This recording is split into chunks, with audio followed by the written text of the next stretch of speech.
You're listening to the Bare Metal Cyber Prepcast, created to help you succeed in your educational journey. Learn more at baremetalcyber.com, where additional prepcasts, books, and training materials await. Let's get started. Workplace privacy is an evolving area that balances the legitimate needs of employers with the dignity and rights of employees. At its foundation lie three guiding pillars: notice, expectation, and non-discrimination. Notice refers to the duty of employers to inform workers about what kinds of monitoring, data collection, and policies are in place. Expectation refers to what employees can reasonably anticipate regarding their privacy in the workplace. Non-discrimination ensures that data practices do not unfairly burden or exclude individuals based on protected characteristics. Together, these concepts shape how modern organizations manage employee information, communications, and surveillance. They are not just legal standards but also touch on workplace trust and culture. When handled poorly, privacy practices can erode morale. When handled well, they can reinforce mutual respect and accountability between employer and employee. Notice and transparency are fundamental when employers collect, process, or monitor employee data. Transparency means being clear about what data is collected, why it is gathered, how it will be used, and who will have access. For example, if a company monitors email traffic for security purposes, employees should know the scope of that monitoring and the reasons behind it. Notice prevents surprise, which is often what makes monitoring feel invasive. Without transparency, even lawful monitoring can appear sneaky, undermining trust. Conversely, clear communication helps employees understand that these measures are for safety, compliance, or operational efficiency. In practice, effective notice is usually delivered through written policies, onboarding training, and regular reminders about acceptable use standards and monitoring activities. The idea of a reasonable expectation of privacy is another cornerstone. Employees may have different levels of expectation depending on the device or space involved. For instance, an employer-provided laptop is typically subject to monitoring, whereas a personal smartphone carried into the office should carry greater privacy expectations unless a bring-your-own-device program is in place. Even in company spaces, courts have often examined whether employees could reasonably expect privacy, such as in lockers, restrooms, or personal bags. These expectations help set boundaries between what is considered fair oversight and what crosses into intrusion. The notion of reasonableness is flexible and depends on context, industry, and the specific communications or devices involved. A subtle but important distinction exists between consent and acknowledgement in the workplace. Consent implies a genuine choice, while acknowledgement often means agreeing to comply with policies as a condition of employment. In many employment relationships, especially at-will ones, employees do not have much bargaining power to refuse certain policies. Thus, courts and regulators sometimes question whether consent is freely given in this context. For example, clicking "I agree" to a monitoring policy may not reflect true voluntariness if declining it means losing one's job. Employers should therefore avoid over-relying on the notion of consent and instead focus on providing clear notice and reasonable practices that employees can realistically accept as part of the working environment. At-will employment also influences how privacy policies evolve over time. Because employers can change policies with notice, privacy practices may shift as technology or business needs develop. For example, an organization might expand its monitoring from email to collaboration tools like instant messaging platforms. Employees should receive updated notices when policies change, and version control of handbooks or digital acknowledgments helps prove that workers were informed. While flexibility is a feature of at-will arrangements, abrupt or poorly communicated changes risk undermining employee trust. Employers who use thoughtful rollouts, explanations, and feedback opportunities can minimize resistance and foster acceptance of necessary adjustments. Non-discrimination principles provide another essential layer of protection. Title VII of the Civil Rights Act prohibits employment discrimination based on race, color, religion, sex, or national origin. In the privacy context, this means that monitoring or data handling cannot be applied in a way that disproportionately burdens certain groups.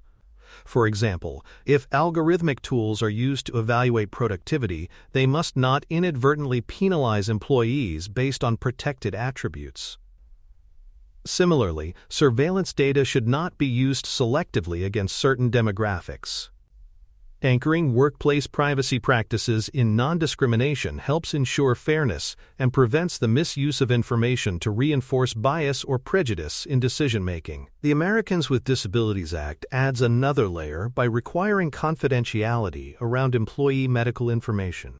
If an employee discloses a health condition or requests accommodation, that data must be kept separate from general personnel files and accessible only to those with a need to know. This requirement prevents sensitive health information from being used inappropriately during hiring, promotion, or disciplinary decisions.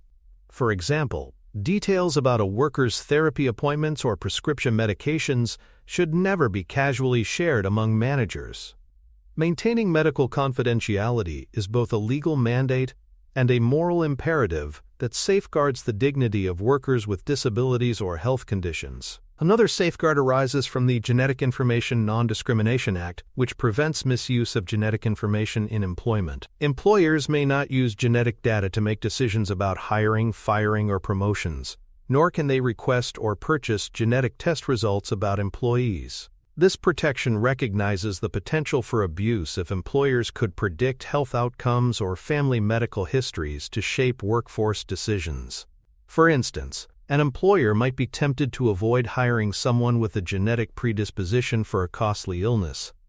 By prohibiting such practices, the law reinforces the principle that employment decisions should be based on ability and performance, not biology. Beyond federal statutes, common law privacy torts also shape workplace practices. The tort of intrusion upon seclusion, for example, recognizes that even in a workplace, employees have some zones of personal privacy. Excessive or unjustified monitoring, such as installing hidden cameras in restrooms or recording personal phone calls without notice, can give rise to liability. These torts remind employers that lawful authority does not equal unlimited power and that privacy must still be respected in proportion to the circumstances. Employers who ignore these boundaries risk lawsuits, reputational damage, and an erosion of employee trust. The National Labor Relations Act further limits surveillance in certain contexts. Section 7 of the Act protects employees' rights to engage in concerted activities, such as discussing wages or working conditions. Monitoring that interferes with or chills these activities may be unlawful. For example, if an employer uses surveillance tools to track union organizing efforts or to penalize workers for discussing salaries, this violates labor law. Employers must therefore be careful not to let surveillance tools undermine protected activities, even when the monitoring may be lawful in other contexts. This balance requires sensitivity to the purpose and effect of data collection, not just its legality. Proportionality and necessity are guiding principles in monitoring programs. These concepts ask whether the monitoring is appropriately tailored to the risk or need at hand. For example, tracking keystrokes to detect insider threats may be excessive if less intrusive measures could achieve the same result. By applying proportionality, employers ensure that monitoring is not more invasive than necessary. Similarly, necessity requires that data collection serve a legitimate business purpose. Together, these standards act as a check against just because we can monitoring. They help employers design programs that balance security, compliance, and employee dignity in a responsible way. Bring your own device programs create special challenges. While they offer flexibility and cost savings, they also blur the line between personal and professional spheres. Employers may need to monitor or secure work data on personal devices, but they must also respect the privacy of personal photos, messages, and contacts.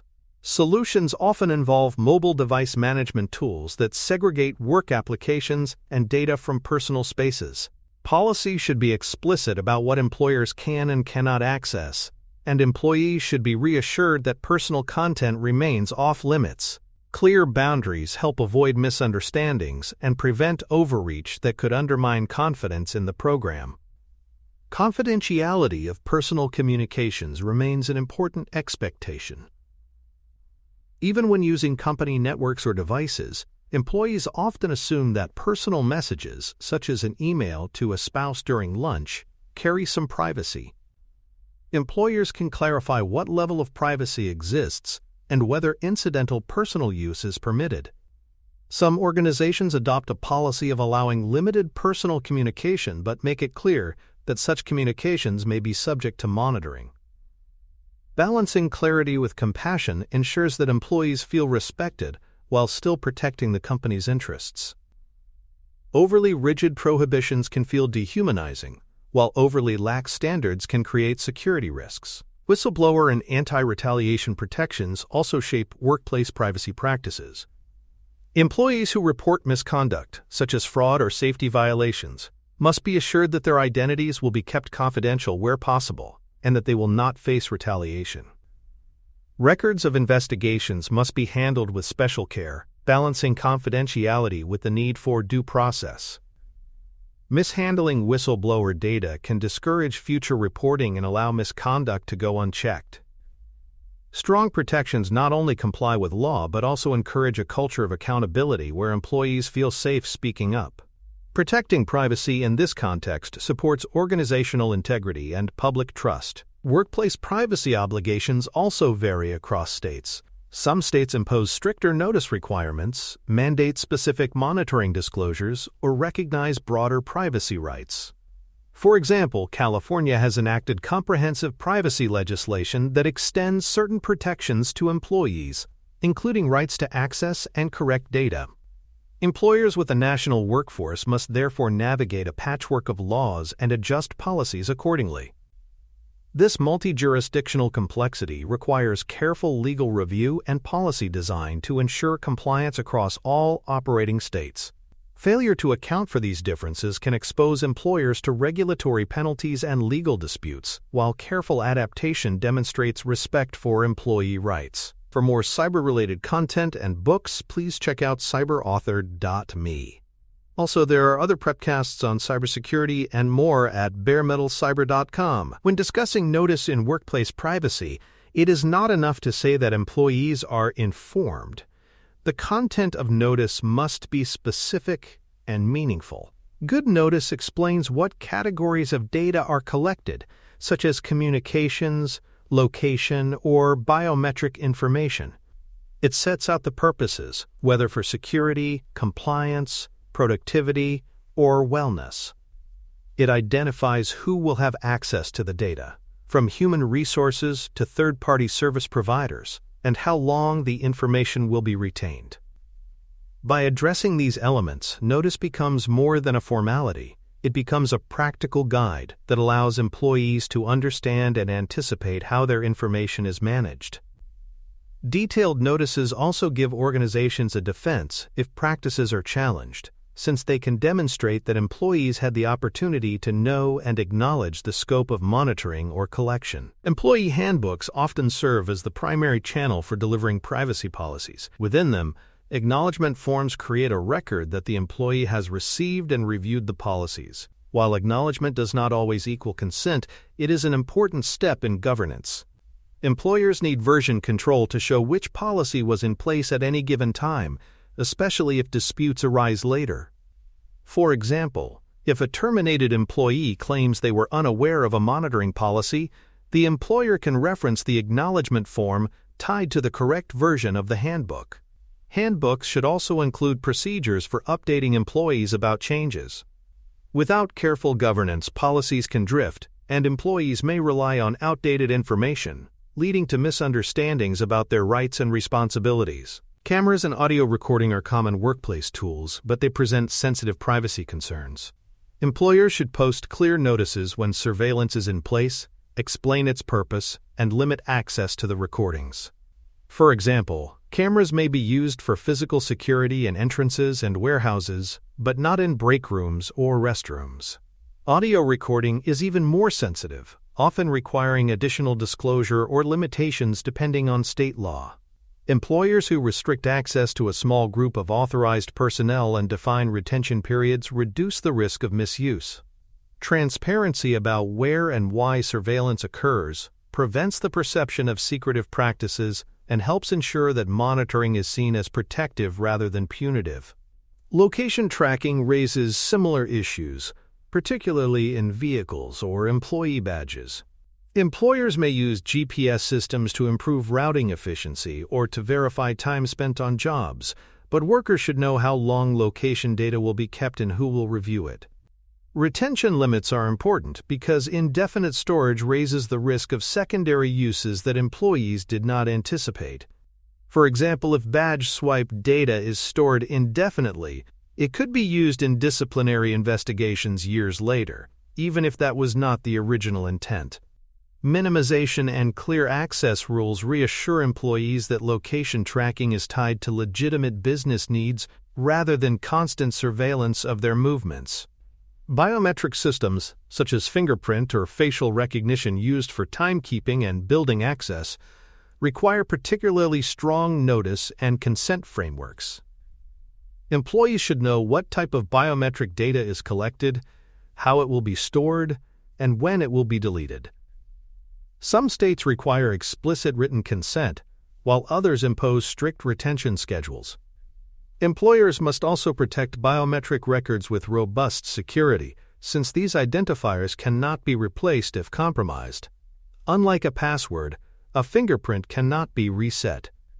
Clear communication and strict safeguards help employees trust these systems, which often provide efficiency and fraud prevention but can feel deeply invasive without appropriate boundaries. Wellness programs illustrate the intersection of workplace privacy and health law. Employers may offer incentives for participation in fitness tracking, health screenings, or lifestyle surveys. While participation is often framed as voluntary, employees may feel pressured to join if benefits or rewards are tied to participation. The Health Insurance Portability and Accountability Act sets rules for protecting personal health information, and wellness programs must respect those boundaries. Transparency about how data will be used and ensuring voluntariness are key. For example, sharing aggregate wellness data with leadership for program improvement is acceptable, but providing managers with individual employee health scores would breach privacy expectations and legal duties. In states with comprehensive privacy laws, employees may gain new rights that go beyond traditional employment protections.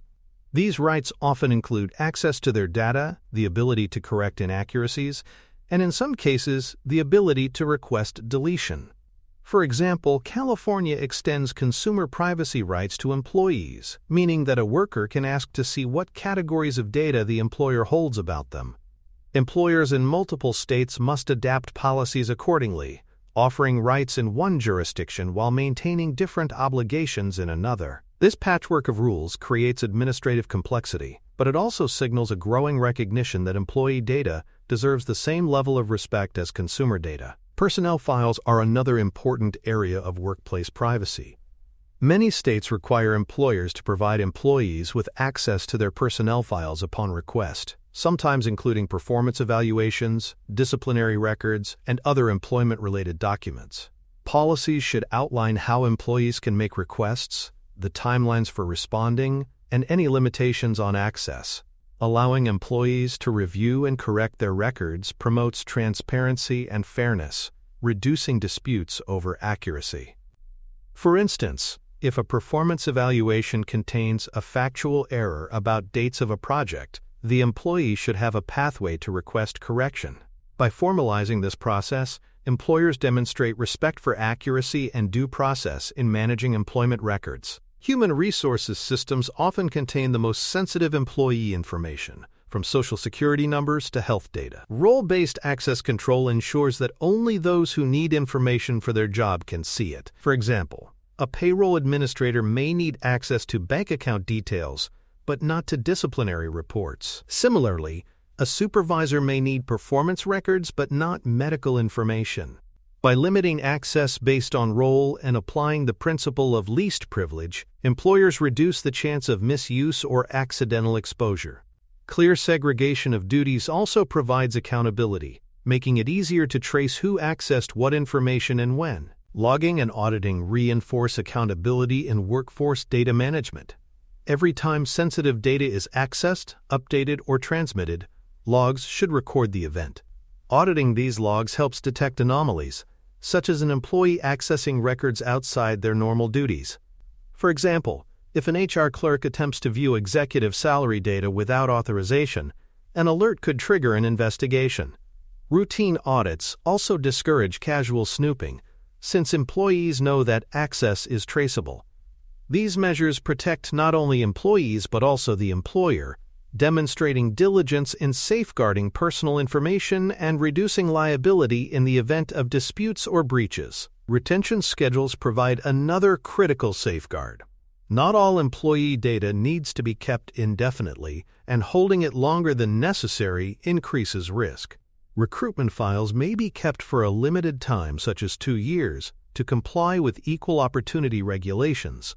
Surveillance footage may only need to be stored for 30 or 60 days, unless tied to an investigation. By defining and following retention schedules, employers reduce the amount of data available for potential misuse, while also streamlining storage costs. Clear retention practices demonstrate that data collection is tied to real business needs rather than curiosity or habit. Sensitive attributes such as race, religion, sexual orientation, or political views require heightened caution in hiring and employment decisions. While employers may collect certain demographic data for compliance or diversity tracking, they must ensure that it is not misused in evaluations or promotions. Minimization is key, meaning that only the necessary attributes are collected and only for legitimate purposes. For example, diversity data might be aggregated for reporting, but should not appear in individual personnel files accessible to managers. Mishandling this information can expose employers to discrimination claims and undermine trust among employees who expect that personal identity details remain confidential. Investigations present special challenges for workplace privacy.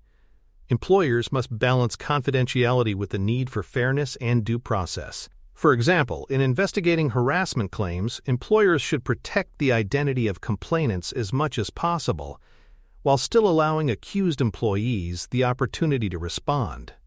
Records from investigations should be tightly controlled and not shared more widely than necessary. Mishandling this information can deter employees from coming forward with legitimate concerns, weakening organizational integrity. Safeguarding privacy during investigations supports both the credibility of the process and the protection of individuals involved. For multinational organizations, workforce privacy practices must also address international data transfers. Some countries restrict moving employee data across borders, requiring localization of records or special safeguards for transfers. For example, European laws may limit how employee data can be stored or accessed outside the European Union. Multinational companies must navigate these rules carefully, often implementing contractual protections or technical controls to comply. This global complexity underscores the need for adaptable policies that respect local requirements while maintaining consistent standards of fairness and transparency across jurisdictions. Workplace privacy concepts ultimately come together in the themes of notice, expectation, and non-discrimination. Notice ensures employees are informed about what information is collected and why. Expectation defines what privacy rights are reasonable in a workplace that blends professional oversight with personal dignity. Non-discrimination provides the guardrails that prevent data from being misused in ways that exclude or harm individuals. Together, these principles help organizations build privacy programs that are legally compliant, operationally sound, and rooted in fairness. For employees, they provide reassurance that their personal information and identity are respected. For employers, they form a framework for trust, accountability, and effective governance in an era of expanding workplace surveillance and data-driven decision-making. Thanks for tuning in to the Bare Metal Cyber Prepcast, your trusted source for cybersecurity news and insights. Remember to subscribe at baremetalcyber.com so you never miss an update. And visit cyberauthor.me for best-selling cybersecurity books that equip you with expert knowledge. Until next time, stay secure and stay vigilant.